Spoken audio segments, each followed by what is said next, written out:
سلام علیکم و رحمت الله تعالی و برکات. دوستان عزیز، پروردگار نگهبان هر یک کدام شما باشد در این ملک غریبی، در این شهرهای دور. این لله و این الیه راجعون. برادر عزیز، یک زنگی بگیم تعجیلی شید، سراش بگیم اومدیم. یک برادری ما خدا رحمت مغفرت کنه، 21 ساله که از کار آمده است، شب از کار آمده است. بچه ها سحری میگن وقتی کاروی بیدارش میکنیم، از دنیا مقصد رحلت کرد پیش پروردگار خود. وای به حال آن بنده که تیاری ندیده است و تیاری ندیده است برای ملاقات با پروردگار خود. بچه 21 ساله که زن نداره، مقصد بر نیتی خیلی مقصد پور معنا، بر نیت‌های خیر بر این شهرهای غریبی میآید که چند دیپلم داشته، اومده گفته میرم یک خانه میکنم، زن میگیرم.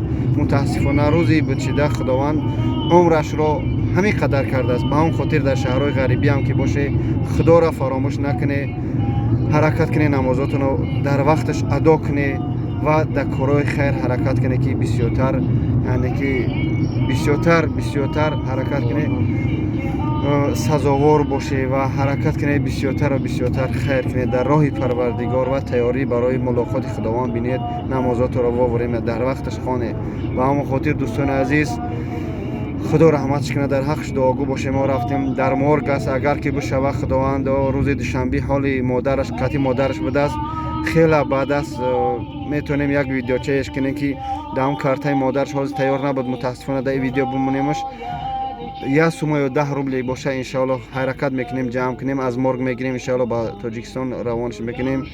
رحمت کنه، مغفرت کنه پروردگار برادر شما را. احتیاط باشه، همه وقت تیار باشه برای ملاقات با پروردگار. کی میدونه که از دمیره ای سفرم وایم با امید خواب کرد، سحری میخیزم با کار میرم، اما دیدید که هیچی نیست.